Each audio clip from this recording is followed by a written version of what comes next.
CM Punk gets screwed over. The best and worst of WWE Raw. Why are the Judgment Day still World Tag Team Champions? Vince McMahon's court case faces new uncertainty as a prosecutor steps down. WWE introduces the Women's Intercontinental Championship before Raw went live. Brock Lesnar is making a WWE return at Survivor Series.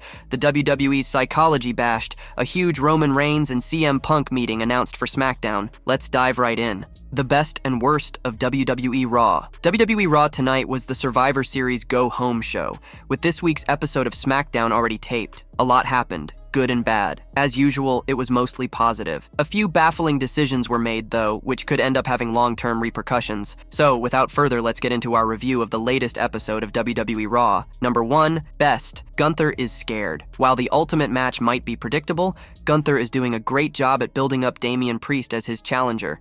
The ring general has lost his confidence after his opponent got the better of him multiple times on WWE Raw. He is worried. The same thing happened tonight, as Priest overcame a sucker punch from Gunther. He ended up hitting a razor's edge through the announce table. That was a huge statement from the Punisher, whether he regains the World Heavyweight Championship or not. Damien Priest has been booked incredibly strong opposite Gunther on WWE Raw, so much so that it ensures he will remain a top-tier player even if he loses at Survivor Series. Number 2, worst. WWE Raw's worst title reign continues. Finn Balor and JD McDonough have been World Tag Team Champions for over 5 months. They've only defended the titles twice in that period. That is a nasty rate, and the primary reason why the War Raiders should have dethroned them on WWE Raw tonight. Aside from the fact that the Judgment Day's latest title reign has flopped, this was Eric and Ivar's last chance at a big push. They both came back from career-threatening injuries, making this the perfect time for the War Raiders to become tag team champions again. It isn't known what's next, especially considering the tension between Dominic Mysterio and Finn Balor. All we can hope is that there are plans for the World Tag Team titles moving forward, something that will cheer the Judgment Day up after R-Truth canceled Thanksgiving with them. Number 3, best. Bayley is the 5th member. Bianca Belair had a stellar showing against Nia Jax in the main event of WWE Raw, as the two powerhouses duked it out for the advantage in the Women's War Games match. The EST of WWE had gone in unsure over who should replace Jade Cargill as the 5th member of the babyface team. Whatever she had in mind, Belair did not want Bayley to join them. However, after the role model helped her defeat Jax, it seems to be official. Bianca gave an approving look to her former rival as the show ended with some resolution. With Bayley joining Rhea Ripley's team and 2 more matches being announced for Survivor Series,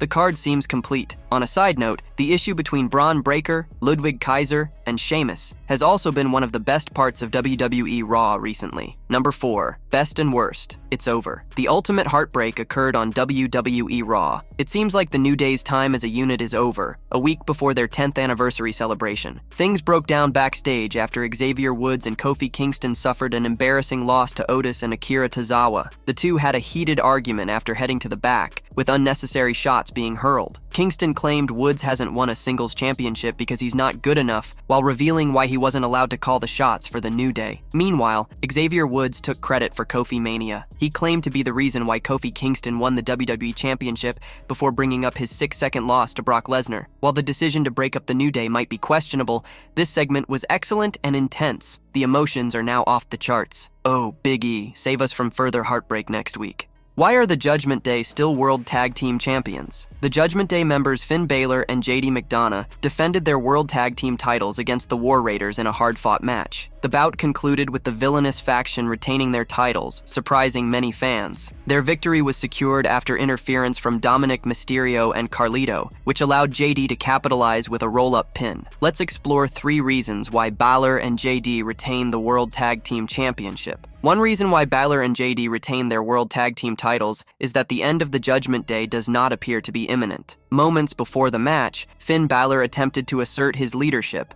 a move that seemingly didn't sit well with Dirty Dominic. Despite this tension, the Raw faction showcased unity, with Dominic playing a pivotal role in their victory. This suggests that the faction's downfall isn't happening anytime soon, despite ongoing rifts and subtle hints of dissension. WWE may have chosen to extend their title reign to further develop this storyline and maintain their dominance on Raw. The War Raiders emerged as strong contenders to dethrone Finn Balor and JD McDonough. However, despite their impressive performance, they ultimately lost. This points to another possible reason behind Judgment Day's victory, as WWE may not yet have decided which team will eventually dethrone the villainous faction. As a result, the titles remain on the shoulders of Baylor and JD even after this week's episode of Raw, despite the credible threat posed by the War Raiders. The Judgment Day storyline continues to be a significant part of Raw, which could be why WWE is waiting for the perfect stage to have them drop the titles. This presents another reason behind their victory against the War Raiders. It's highly likely that whenever Baylor and JD lose the tag team titles, internal conflict will arise within the faction. Dropping the titles on a grander stage would be the best way to capitalize on this development in the storyline of the villainous group. It's plausible that the Stamford-based promotion is holding off for the ideal moment to make this happen. The Raw Netflix debut show, or Royal Rumble 2025, could serve as the perfect setting for the Judgment Day to lose their World Tag Team titles, adding maximum impact to their eventual downfall. Vince McMahon's court case faces new uncertainty as a prosecutor steps down. The ongoing legal drama surrounding WWE's Vince McMahon and John Laurinaitis took a sharp turn as U.S. Attorney Damien Williams, who has been pivotal in several high-profile cases, announced his resignation. Williams, who will step down on December 13th, leaves behind a case against McMahon and Laurinaitis that has been stayed since May, but is set to resume on December 11. This legal battle stems from a civil lawsuit filed by Janelle Grant, who alleged she suffered sexual abuse and trafficking during her time with WWE. The allegations led to McMahon resigning as WWE executive chairman earlier this year, though he has consistently denied any wrongdoing, calling the accusations fictitious. A spokesperson for Grant voiced concern over the timing of Williams' resignation, stating, "The stay on Janelle Grant's case will expire on December 11th. Before he leaves, we hope Damien Williams will hold Vince McMahon and John Laurinaitis accountable to the fullest extent of the law for the abuse Janelle endured." Damien Williams has been a key figure in prosecuting high-profile individuals, including Sean P. Diddy Combs, New York Mayor Eric Adams, and Ghislaine Maxwell. His departure comes as President-elect Donald Trump announced Jay Clayton as his pick to lead the U.S. Attorney's Office. Clayton, who previously served under Trump as head of the SEC, is expected to take office soon after Williams steps down. Deputy U.S. Attorney Edward Y. Kim will fill the role in the interim, but critics argue Williams' absence could impact momentum in the McMahon case. This case is one of several legal battles McMahon faces, including a separate lawsuit filed in October by former WWE ring boys alleging historic sexual abuse during McMahon's tenure. As the stay lifts on December 11th, the focus turns to how Williams' successor will approach the case. McMahon's long-standing ties to Donald Trump, a WWE Hall of Famer, have also drawn scrutiny. Grant's team has made it clear they will continue to seek justice regardless of who holds the office, emphasizing their commitment to holding McMahon and Laurinaitis accountable. What do you think about Damien Williams' resignation and its potential impact on the WWE case? Will the case move forward with the same intensity, or could this shift affect accountability? The WWE introduces the Women's Intercontinental Championship before Raw went live. The WWE Universe was hit with a huge revelation just before the November 25th episode of Raw. Adam Pearce introduced the brand new Women's Intercontinental Championship. The announcement, made during a pre-show in-ring segment, marks a major shift for WWE's women's division. Pearce confirmed that the tournament to crown the first ever Women's Intercontinental Champion will begin next week, setting the stage for an exciting new chapter on Raw. This championship brings fresh opportunities to the Red brand, creating space for new storylines and rivalries while expanding the platform for WWE's talented women's roster. The timing couldn't be more intriguing. While SmackDown heats up with its Women's United States title tournament, Raw now has its own centerpiece for the division to fight over. The anticipation is already building, with fans speculating who might step up to make history as the inaugural champion. With so many top-tier stars on Raw, names like Rhea Ripley and Zoe Stark could be as potential contenders. This new championship could also serve as a launching pad for rising talent looking to establish themselves as major players in WWE. What do you think of WWE introducing the Women's Intercontinental Championship? Who do you think will make history as the first ever champion? Brock Lesnar is making a WWE return at Survivor Series. The name Brock Lesnar immediately ignites excitement in the WWE universe. The Beast incarnate has been on hiatus from the Stamford-based promotion for quite some time. The last time fans saw Lesnar on WWE television was at last year's SummerSlam Premium Live event, where he suffered a loss to Cody Rhodes. However, during the latest episode of Raw, WWE apparently planted seeds for Brock Lesnar's return, potentially positioning up a confrontation with Kofi Kingston. These hints were dropped during a backstage segment involving Kingston and Xavier Woods. Following their match, The New Day was visibly frustrated with the outcome, and their disappointment escalated into an argument, with both taking personal shots at each other. Woods pointed out his significant contributions to Kofi Mania, which led to Kingston becoming the WWE champion. However, Xavier accused Kofi of squandering all his sacrifices by losing the title in 6 seconds to Brock Lesnar after suffering a devastating beatdown. This provoked the former world champion, who issued a strong response. Kingston then stated that had it been anyone but Woods, things would have been different, hinting that he would attack anyone else. Since this segment, speculation about Brock Lesnar's return has grown. Fans are theorizing that the Beast could reappear soon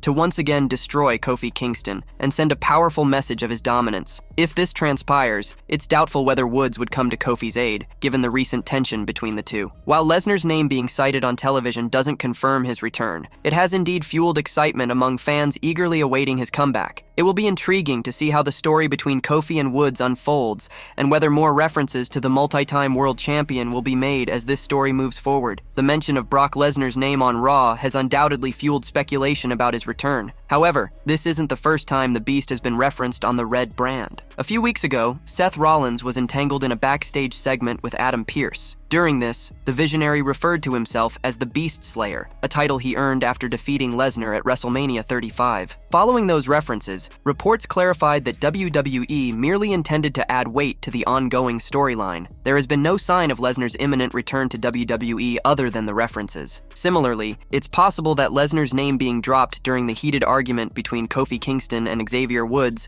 was simply a tactic to draw more attention to this storyline. Additionally, it might have no connection with the WWE comeback of the Beast.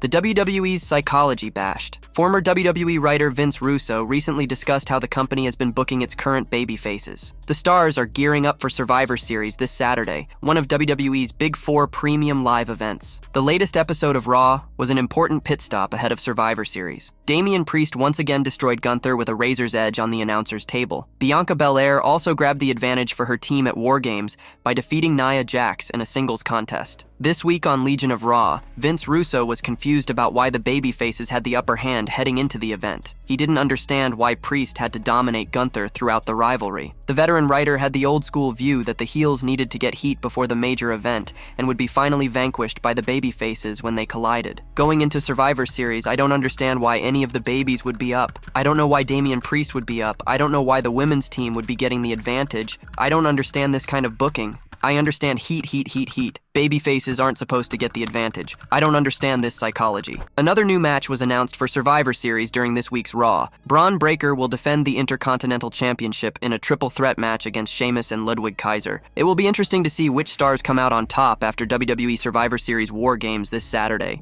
A huge Roman Reigns and CM Punk meeting announced for SmackDown. Roman Reigns and CM Punk stood face-to-face for the first time in over 10 years on SmackDown after the latter's stunning return. Sami Zayn has now announced that there will be a huge segment on SmackDown involving both men. Team OG Bloodline is complete, with Sami Zayn and an old Paul Heyman guy, CM Punk, joining the ranks for War Games. Although no words were heard, Punk's body language toward Roman Reigns suggested that he was doing it as a favor to Heyman and not Reigns. On Raw tonight, Sami Zayn was backstage and said that CM Punk and Roman Reigns would have a face-to-face segment on SmackDown this week. No other information has been given, as security was allegedly strict in cracking down on people trying to post spoilers. It's going to be a blockbuster segment. Reigns will likely demand loyalty and assurance from Punk, and the latter will likely be standoffish and make his stance towards the OTC clear. Hopefully, it will do enough to tease a future match between the two veterans. The last time they clashed was in a singles match on Raw, with the Second City Saint losing to the man who was still in the Shield. It's incredible to think of how much change we've seen in these 10 years. CM Punk gets screwed over. Former WWE writer Vince Russo recently discussed CM Punk's participation at Survivor Series War Games. The star showed up on SmackDown this past Friday to join Roman Reigns and his entourage. Paul Heyman delivered a major coup as he enlisted the best in the world as the 5th member of Team Reigns at Survivor Series. Punk rushed to the ring on Friday and helped the original tribal chief and his team tackle the Bloodline. On the latest episode of Sportskeeda Wrestling's Legion of Raw, Vince Russo mentioned that the only way to redeem Rollins was if he interfered in the Survivor Series War Games match and cost the babyfaces a potential win. He felt this would further the Visionary's feud with Punk, leading to a future showdown between the two megastars. The only thing that they could possibly do to make things interesting is if Rollins screws Punk and costs the babyfaces that match. Because you got Rollins, who's the babyface, he didn't want to go in. The heels screwed him, then CM Punk jumps at that opportunity. If Rollins has an issue with that and screws Punk, great. If they don't do that, CM Punk was just for the pop. It has nothing to do with the storyline, it has no connection with Roman Reigns whatsoever, and you've totally buried Seth Rollins. On Friday, CM Punk and Roman Reigns will be on SmackDown to discuss their partnership ahead of Survivor Series. It will be interesting to see how the unlikely alliance between Reigns and Punk works out on November 30th.